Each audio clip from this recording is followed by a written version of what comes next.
How you guys doing today? Political show. Steve Spell 2 here. I'm not going to be real long. I'm going to be brief. I just want to discuss some of the reasons why the Democrats are demanding recounts in areas like Wisconsin. It all comes down to jobs, right? Donald Trump here's what's going on. This is why Jill Stein and the left-wing lunatics are demanding recounts. For years now, they've been promising all of these people on the left certain things: welfare, food stamps, free health care, free, everything free. And then Donald Trump comes along and promises everybody jobs. So Donald Trump is promising to give jobs to all kind of people that don't want the jobs. So now you've got 61 million Americans that voted for Hillary Clinton that are being threatened with this idea of having to go back to work. So this idea that Donald Trump is promising them jobs has got them freaking out. They're literally freaking out at the prospect of having to go back to work. Because that's what's happening here. When you just look at this on its face, what has happened? Donald Trump won the election. Donald Trump is promising to bring jobs. Donald Trump is promising to put Americans back to work. And now you got 61 million people rioting because of that. You got 61 million people protesting and creating anarchy, mayhem, and mischief in the streets at the idea of having to go back to work. It sounds comical, but it's true.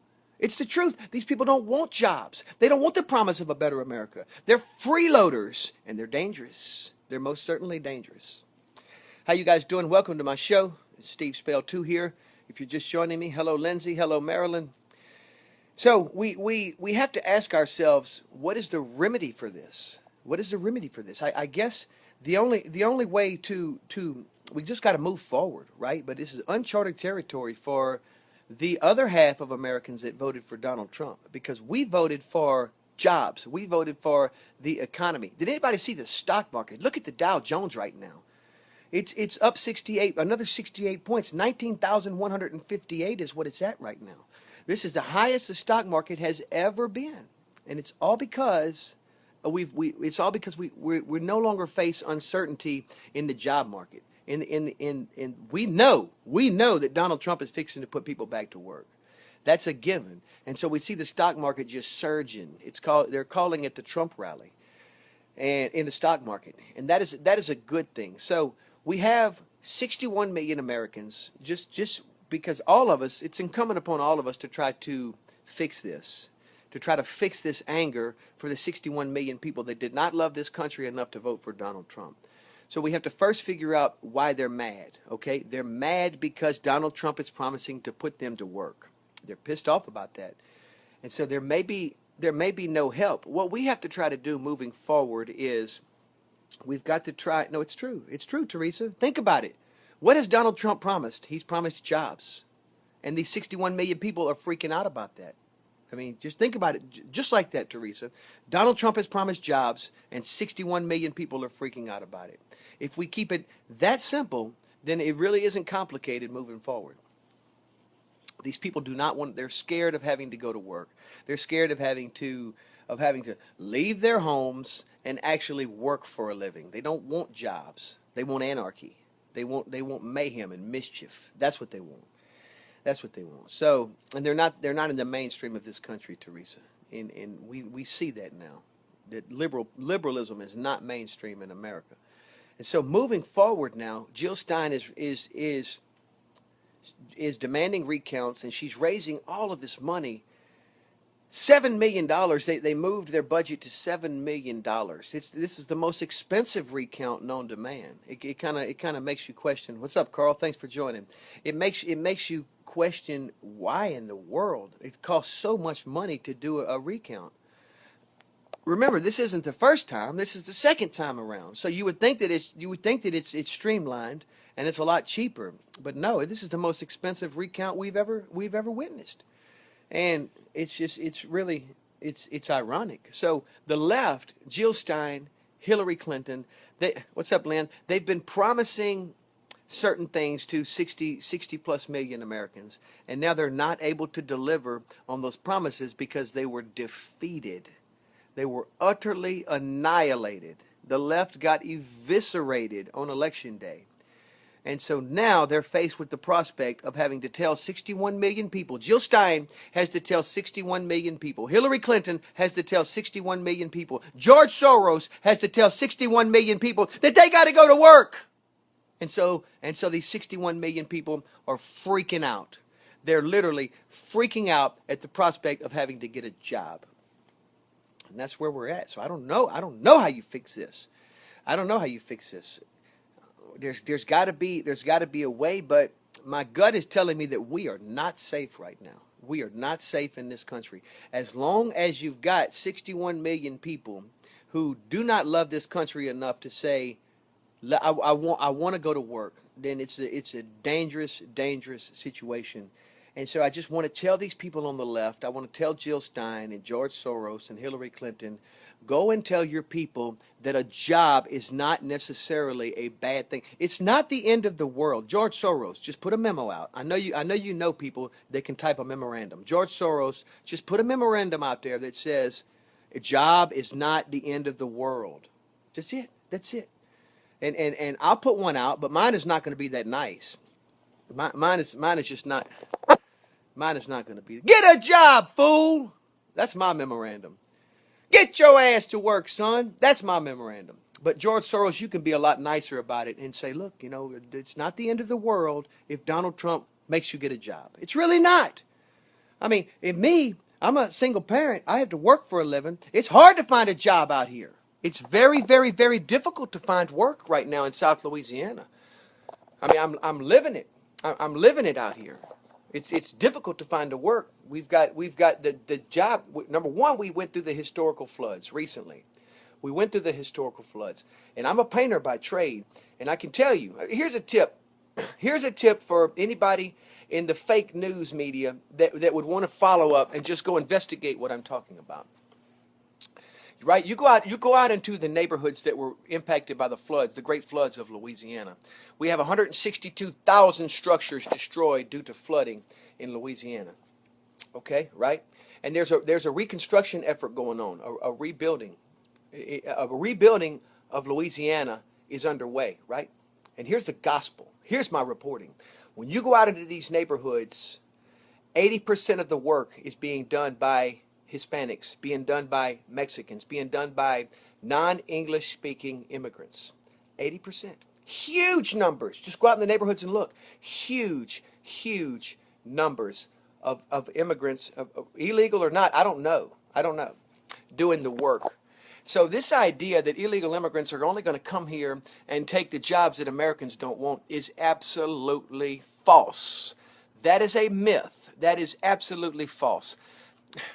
People aren't going to travel to this country, face risk, face danger, cross the desert, jump a fence, do whatever, only to come here and demand a shit job. That's crazy. That's fool speak. That's absolutely fool speak. They're going to take the best job available that they can get. Period. And that's the gospel. And that's the dirty little secret that the left will never tell you. You'll never hear that on CNN. You won't. Not in a million years will you ever hear anything like that on CNN. And so the job markets are shot to shit right here in Louisiana. And I can only suspect that it's like that elsewhere in the country too. And so, it's going to get better, but it may get worse before it gets better. We don't know. As long as we have these left-wing agitators out there stirring up trouble and mischief, it's uncharted territory. But I want you to keep things in that perspective. Donald Trump has offered jobs to 61 million people who don't want to go back to work. And so that's why we're seeing this anarchy and this mayhem and this mischief. And they're desperately trying to figure out if they can some kind of way tell their base, we tried. We tried. This monster is going to give you a job. We tried. We recounted. He won. After the recount, it turns out he got even more votes than we imagined. So I guess that jobs are popular, guys, and I guess you're just going to have to go back to work because Donald Trump is the president now, and he's going to bring jobs to America. I mean, that's what they got to do. It's really what they got to do. And so I just want to tell y'all that I'm increasing the broadcasting here. I started a GoFundMe page to help me raise some money so I can get some new hardware, some new gear, some new computers, new cameras. I may even change my backdrop a little bit. And I'm competing with the fake news sites like CNN and MSNBC, but I do a better job of actually telling the truth than those left-wing media outlets do. I mean, they're professional liars. And so I'm competing with those. So if you can make a donation to our GoFundMe page, the link is in the description. It really helps. It really helps move forward. So anyway, I just wanted to bring that up to you guys, bring that to you guys' attention, that just to put this in perspective, a really simple way to look at this is that the left has promised all of these people, 61 million people, a free ride, free health care, free welfare, free food stamps, free. Hey, even if you get pregnant, at 8 months into your pregnancy, you can go ahead and rip the baby out and sell the body parts. This is all okay. And so now Donald Trump has come along and said, wait a minute, we're going to relook at that issue, and we're going to give jobs to Americans. We're going to put people back to work. And so this idea that they got to go to work is really, really, really freaking them out. But I would submit to all of these people on the left today that getting a job is not the end of the world. It's not. It's really not. It's not the end of the world if you guys can go back to work. If you've ever been to work at all, I don't know. I don't know if you've ever had a job. But it's not the end of the world. Jobs are not a bad thing. And so that's what I got, guys. Yeah, free. Everything is free except for freedom of speech if you don't agree with them. No, freedom of speech. There is no freedom of speech if you are a Republican out here trying to voice an opinion on a social media network. They try to censor us at every turn. They do. I'm constantly having to figure out what's going to be the right thing to say so that I don't get censored on here. And it's difficult. It really is. It's difficult. But I managed to do an okay job. So anyway, that's what I got, guys. Just remember that the left is freaking out because Donald Trump has promised to put Americans back to work. And they are terrified of getting a job. Seriously. So we have to try to explain to the left that getting a job and holding a job is not the end of the world. It's not a bad thing. There's people like me that love jobs. I love to work. So, and many Americans out there don't mind a job. It's how we feed our families. It's how we put food on the table. It's called a J-O-B. J-O-B. J-A-Y hyphen O-H hyphen B-E-E. All right, guys. I love you. I'll talk to you soon. Have a good weekend. Hey, like this Facebook page, and don't forget to follow Donald Trump Media Tracker, because I believe that if you follow Donald Trump Media Tracker, you'll be notified immediately when I go live. So hit the follow button as well. All right, guys, I got to go. Talk to y'all later. Bye.